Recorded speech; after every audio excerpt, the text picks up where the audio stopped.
What time are we at? We're about 45. Oh, okay. I got two. Well, there's two more things. One, we'll talk about it at the end. Dude, I need to talk to you. Well, we need to tell. I think I know the story. I don't know if Lewis does. The Indian cricket story, right?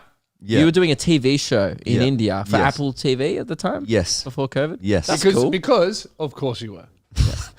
Literally, Joseph has the weirdest life ever. And he doesn't really brag about these things. Like, it's not a flex. He didn't really come home. And I think it took a year after this story I found out. I was like, why were you in India?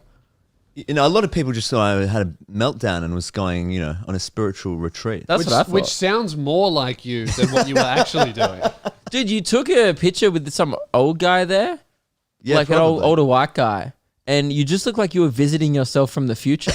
He had like long hair. And I thought, that's when I was like, oh, he's just gone over to India to find himself. That's so and I funny. can't wait And to he see what he literally finds. found himself. He Yeah, literally, found did. That's so funny. So yeah, I was working over there in a city called Bhopal. Yeah. Which is not like a big city. It's sort of a regional center.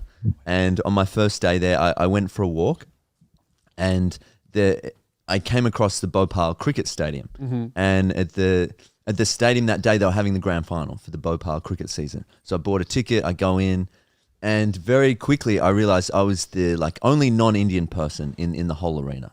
Yeah. And very soon after I started watching the game, some locals came up to me and they said, "Mister, please come with us. Please come. And they took me up to the grandstand, the main grandstand, and they took me up the grandstand to the commentary box. And I went into the commentary box, and whilst commentating, the main commentator, into his microphone so everyone in the whole arena could hear, he said, "Excuse me, mister, what is your name? Where are you from?"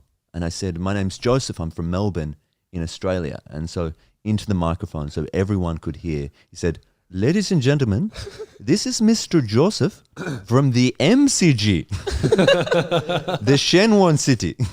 And I got a standing ovation. How many people?